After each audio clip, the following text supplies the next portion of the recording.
F hub వారి పియాన్ ద ఫ్లీ గచ్చిబౌలిలో డిసెంబర్ 15న రాహుల్ సిప్లిగంచే Oscar range live concert. For booking contact.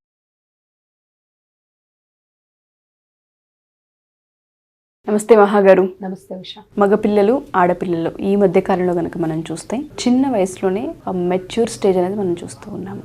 ఆహారపు అలవాట్లు ఎటువంటి ఇంపాక్ట్ని క్రియేట్ చేస్తున్నాయి వీళ్ళల్లో, అండ్ దాంతోపాటు ఈ వయసులోనే ఆ ఎక్స్పీరియన్స్ని ఫేస్ చేయడానికి రీజన్స్ ఏంటి అంటారు? అంటే మానసికంగా కనుక మనం చూసుకుంటే అర్లీ మెన్స్ట్రేషన్ అంటే ఆడపిల్లల్లో అయితే అర్లీ ప్యూబర్టీ అంటారు. ప్యూబర్టీ అన్నది బోత్ గర్ల్స్ అండ్ బాయ్స్లో బిఫోర్ ద ఏజ్ ఆఫ్ 9 బాయ్స్లో చూసుకుంటాం. అంటే వాళ్ళకి గ్రోత్ అన్నది కానీ ఏదైతే secondary sexual character development under arms దగ్గర కానీ growth of the secondary sexual characters ఏవైతే ఉన్నాయో అవి పెరగడం కానీ అబ్బాయిల్లో. కమింగ్ టు ద అమ్మాయిలకు వచ్చేది below the age of 9 or 8 to 9. ఇంతకుముందు 12 అని చెప్పుకునేవాళ్ళం. బట్ మన లైఫ్ స్టైల్, మన ఫుడ్ ఇవన్నీ చేంజ్ అవ్వడం వల్ల దాన్ని కొంచెం ముందుకు WHO గైడ్ లైన్స్ ప్రకారం ఎప్పుడైతే ఈ చేంజెస్ కనిపెడితే మన పిల్లల్లో మనం చూడగలితే దీన్ని డిలే చేయొచ్చా అన్నది అందరిది పెద్ద క్వశ్చన్ ఇది. సో ఇటువంటి క్యారెక్టరిస్టిక్స్ మన పిల్లల్లో చూస్తే ఆడపిల్లల్లో కానీ మగపిల్లల్లో కానీ ఎటువంటి లైఫ్ స్టైల్ చేంజెస్ తీసుకొస్తే అమ్మాయిల్లో అయితే ఎర్లీ మెన్స్ట్రేషన్ ఫస్ట్ పీరియడ్ మినార్కి ఏదైతే ఉందో దాన్ని ఎలా డిలే చేయొచ్చు. కొన్ని సిమ్టమ్స్ ఏంటి అంటే మన పిల్లల్లో ఆడపిల్లల్లో అయితే డెవలప్మెంట్ ఆఫ్ ద చెస్ట్, తర్వాత under arms, pubic hair and ఏదైతే ఒబేస్. ఫస్ట్గా మగపిల్లల్లో కానీ ఆడపిల్లల్లో చూసేది, ఈ రోజుల్లో పిల్లల్లో చూసేది చైల్డ్హుడ్ ఒబేసిటీ ఎక్కువైపోయింది. దాంట్లో మనం ఎప్పుడైతే చూస్తామో ఒబేసిటీ ఎప్పుడు ఉంటుందో, ఎందుకు ఇట్లా జరుగుతుందంటే హార్మోనల్ ఇంబ్యాలెన్స్. పిట్యూటరీ గ్లాండ్ని ముందుగానే యాక్టివేషన్ జరగడం వల్ల early activation of the pituitary gland ఏదైతే మన హార్మోన్స్ అన్నిటినీ కంట్రోల్ చేసేది పిట్యూటరీ గ్లాండ్. దాని యాక్టివేషన్ అనేది ఎర్లీగా జరగడం వల్ల హార్మోన్స్ అన్నవి ఏంటంటే ఏజ్తో సంబంధం లేదు దానికి. అంటే ఇట్ ఇండికేట్స్ ద సిగ్నల్ ఇచ్చేస్తుంది అనమాట, బాడీ రెడీ అయిపోయింది, now it's time to release the hormone అని చెప్తుంది అనమాట. ఎప్పుడైతే సిగ్నలింగ్ వెళ్తుందో ఆబ్వియస్లీ దానికి age is not the matter, అవన్నీ అనవసరం.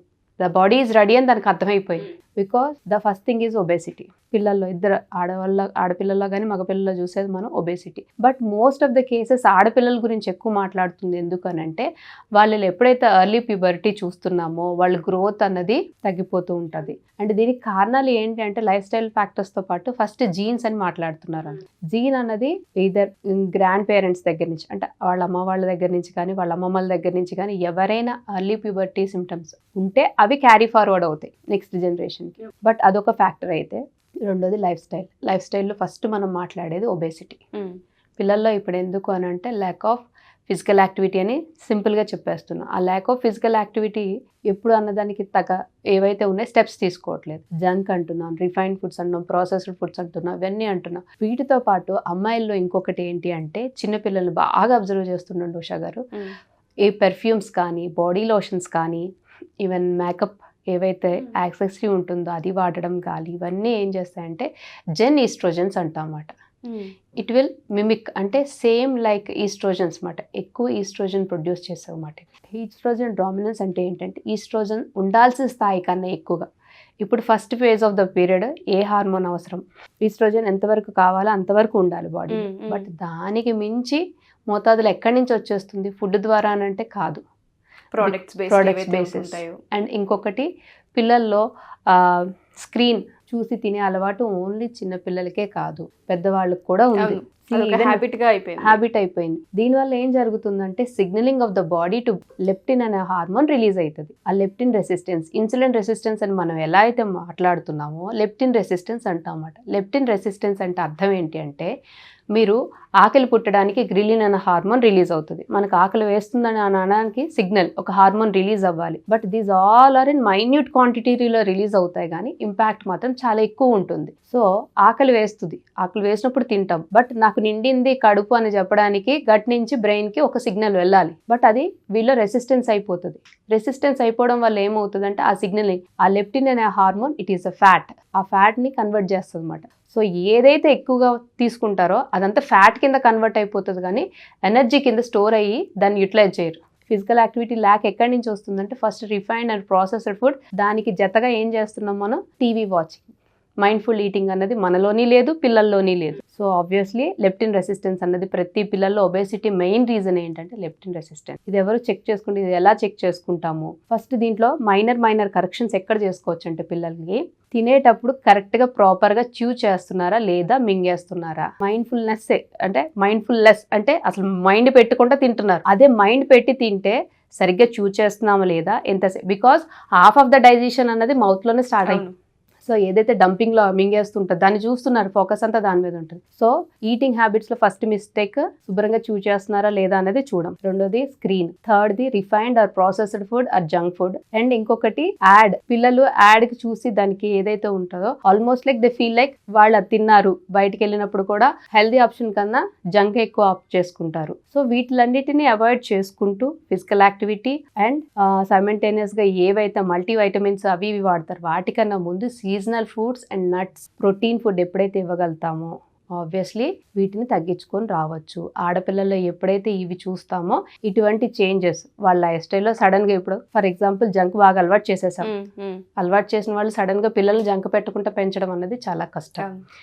చూస్ ఫర్ ద అదర్ ఆల్టర్నేటివ్. అంటే ఒకేసారి డ్రాస్టిక్గా వాళ్ళలో చేంజ్ తీసుకురాకుండా నెమ్మదిగా స్కిప్ చేయడం. సో వాళ్ళలో అవేర్నెస్ క్రియేట్ చేయడం ఇలాంటివి చేయగలిగితే మాత్రం ఖచ్చితంగా ఎర్లీ ప్యూబర్టీ అన్నది కానీ. అండ్ ఇంకొకటి ఏంటంటే పిల్లలకు అవగాహన ఉండదు. ఆ ఏజ్లో మెన్స్ట్రుయేషన్ సైకిల్ వచ్చిందంటే వాళ్ళకి అర్థం కాదు. How to change the pad, how to throw it, దాన్ని ఎలా మేనేజ్ చేయాలి, హైజీన్ ఎలా మెయింటైన్, ఇవన్నీ చెప్పలేము. అవగాహన ఉండదు వాళ్ళకి. పిల్లలకు కూడా ఈ టైంలో నీకు పీరియడ్స్ వస్తుంది, నీకు ఇలా ఉంటుంది. అబ్బాయిలకైనా అమ్మాయిలకైనా కొంతవరకు కొన్ని బుక్స్ వస్తున్నాయి ఈ మధ్య, మెన్స్ట్రోపీడియా, కామిక్ బుక్స్ అని, అబ్బాయిలకి ఎలా ఎడ్యుకేట్ చేయాలి, అమ్మాయిలకి ఎలా ఎడ్యుకేట్ చేయాలి అనే బుక్స్ వస్తున్నాయి. బట్ ఒక మదర్ చెప్పలేని స్థితిలో ఉంటే maybe they feel shy to share with them. అలాంటప్పుడు ఈ కామిక్ బుక్స్ ఇలా ఇచ్చి సో నీకేం అర్థమైందని వాళ్ళతో ఒక ర్యాపో బిల్డప్ చేసుకోగలిగితే, so exposure of the pollutants వల్ల ఇది జరుగుతుంది. అండ్ ఇంకొకటి ఒబేసిటీ. ఈ ఒబేసిటీ వల్ల 50 to 60% of the population in children is going to be diabetic soon. ఎందుకంటే అందరి పిల్లల్ని చూసి ఒబేసిటీ అంటే అది కామన్ అయిపోయింది అనుకుంటారు. బట్ అది ఒక ఫస్ట్ అలర్ట్ సిగ్నల్ అన్నది ప్రతి పేరెంట్ గమనించాలి. ఈ పిల్లల దగ్గర ఎక్కడ చూడండి నల్లగా మెడల్ చుట్టూ అందరికీ ఉంటాయి, థిక్ స్కిన్ ఫామ్ అయిపోతూ ఉంటుంది. It is nothing but insulin resistance. అంటే బాడీలో గ్లూకోజ్ శాతం ఎక్కువైపోతుంది, ఇన్సులిన్ శాతం తక్కువ అవుతుంది. అంటే there is a imbalance between. Cells open చేయకుంటే ఇన్సులిన్ని లోపలికి పంపిణీకుంటున్నాయి. సో అది గమనించాలి. అండ్ ఇంకొకటి పిల్లల్లో ఫిజికల్ యాక్టివిటీకి టైం దొరకట్లేదు అని చెప్తారు అందరూ. మాకు అంత టైం సరిపోవట్లేదు ఎందుకంటే మార్నింగ్ 7కి వెళ్తే నైట్ వస్తున్నారు. ఇప్పుడు ఫర్ ఎగ్జాంపుల్ మీరు డాక్టర్ దగ్గరికి వెళ్ళారు, ఈ మెడిసిన్ కంపల్సరీ ఈ టైంలో వేసుకోవాలంటే మీరు ఏం చేస్తారు? డెఫినెట్గా చచ్చినట్టు వేసుకుంటాము. ఆ స్టేజ్ వరకు ఎందుకు వెళ్తున్నారు? టైం లేదన్నది మన బట్టే ఉంటుంది. If you take care of your health obviously మనం ఆ ఆప్షన్ దాకా వెళ్ళొద్దు. ఈ టైం అనేది మన చేతిలోనే ఉంది. అట్లీస్ట్ 10 minutes 15 minutes ఆ టైం కూడా లేదు అని అనుకుంటే obviously we need to spare lot of time. ఇంకో దగ్గర ఇవ్వాల్సి వస్తుంది వేరే రకంగా, ఇలా కాదు వేరే రకంగా. అప్పుడు మన బాడీ మన హెల్త్ మన చేతిలో కాదు వేరే వాళ్ళ చేతిలో పెట్టాల్సి వస్తుంది ఇంకొక రకంగా. సో నేను చెప్పింది అర్థమైంది అనుకుంటున్నాను. సో పిల్లలు మనం జాగ్రత్తగా ఉంటేనే పిల్లలు జాగ్రత్తగా ఉంటారు. సో ఎవరైతే ఈ ఎర్లీ ప్యూబర్టీ ఇన్ గర్ల్స్ చూస్తారో PCOD కానీ, ఇన్ఫర్టిలిటీ ఇష్యూస్ కానీ, అండ్ మెన్స్ట్రుయేషన్ ఎప్పుడైతే మెనోపాజ్ టైంలో కానీ ఇష్యూస్ అన్నవి చాలా ఎక్కువ ఉంటాయి. వీళ్ళు ఏంటంటే either irregular bleeding or heavy bleeding, clots, endometrium thickness పెరగడం కానీ తగ్గడం కానీ ఇలాంటి చాలా issues because lot of exposure to the pollutants. So మీరు చెప్పినట్టుగానే ఒకటి ఫుడ్ వైజ్గా ఉంటే లేదంటే వారసత్వం ప్రకారంగా ఉంటే, ఇంకా ఇంపాక్ట్ వేటి వల్ల అంటే మీరు ఇందాక ఒక వర్డ్ యూస్ చేశారు పర్ఫ్యూమ్స్ అని, దాని తర్వాత గ్యాడ్జెట్స్, ఇవి చాలా ఇంపాక్ట్ ఉంటున్నాయి మన బాడీ పైన. ఉషా అందరికి పిల్లల్ని మేబీ ఫన్ అని అనుకోవచ్చు. లిప్స్టిక్స్ అని, నెయిల్ పాలిష్ అని, ఎక్సెస్ యూసేజ్. ఈవెన్ అంటే వాడద్దని కాదు, ఆర్గానిక్ చూసుకోండి. బట్ ఈవెన్ షాపింగ్ మాల్స్ కాదు కదా, బయట సూపర్ మార్కెట్కి వెళ్ళినా కూడా పిల్లలు లిప్స్టిక్ వేసుకొని వచ్చి చాలా మందిని చూస్తున్నాను నేను. అంటే పిల్లలే కదా సరదా పడుతున్నారని ఎర్లీ ఏజ్ లో ఇవ్వడం రైట్ వే కాదు అది. ఓకే, సో చిన్న ఏజ్ పిల్లలకి కొన్ని వాటిపైన ఇంట్రెస్ట్ ఒకటి అండ్ దాంట్లో ఇంట్రడ్యూస్ ఒకటి చేయకపోవడమే మంచిది అనుకోవచ్చు. దీన్ని చూసుకునేటప్పుడు right age, choose for the right age and right products కి సంబంధించి డెఫినెట్గా నేను మీతో ఒక వీడియో చేస్తాను. ఎందుకంటే దానిపైన చాలా మందికి నాలెడ్జ్ ఉండదు. ఇవాళ రేపు చాలా న్యాచురల్ అయిపోయింది. ఇంట్లో పిల్లలు ఎస్పెషల్లీ ఆడపిల్ల పుట్టింది అంటే లిప్స్టిక్ల దగ్గర నుంచి మేకప్ల దగ్గర నుంచి ఫస్ట్ కొనేదే అవి. ఈవెన్ గిఫ్ట్స్ ఇచ్చినా అవే ఇస్తూ ఉంటుంటాం. చాలా మంది దట్ ఈస్ వన్ ఫ్యాక్టర్. అంటే మనం చూస్తున్నాం ఇప్పుడు ఏవైతే కేసెస్ చూస్తున్నాం, వాళ్ళని అడిగేటప్పుడు ఈ క్వశ్చన్ అడిగేటప్పుడు వాళ్ళు క్వశ్చన్ మార్క్ పెడుతున్నారు ఫేస్ లో. దీని వల్ల ఎందుకు అవుతుంది పీసీఓడి కానీ పీసీఓస్ కానీ అర్లీ ప్యూబర్టీ కానీ ఇవన్నీ ఎందుకు మమ్మల్ని అడుగుతున్నారు? First period of the 1 year వరకు ఎవరికి పీరియడ్ సరిగ్గా రావు, అది న్యాచురల్. ఏదైతే ఫస్ట్ పీరియడ్ వస్తుందో అమ్మాయికి 1 year వరకు పీరియడ్ సరిగ్గా రావు, దాన్ని ఇంకొకలా కన్సిడర్ చేయొద్దు. Leave the body should be balanced first. After 1 year తర్వాత కూడా పిల్లల్లో ఇంకొకటి ఎనీమియా ఒకటి చూస్తాము అండ్ కాన్స్టిపేషన్ ఇష్యూస్. చిన్నప్పుడే ఈ 2 క్లియర్ చేయకపోతే మాత్రం ఫర్దర్ గా దాని ఇంపాక్ట్ చాలా ఉంటుంది. డెఫినెట్గా అండి. దీనికి సంబంధించి ఇంకొక ఎపిసోడ్ మీతో చేస్తాను నేను. థ్యాంక్ యూ మహా గారు, థ్యాంక్ యూ సో మచ్.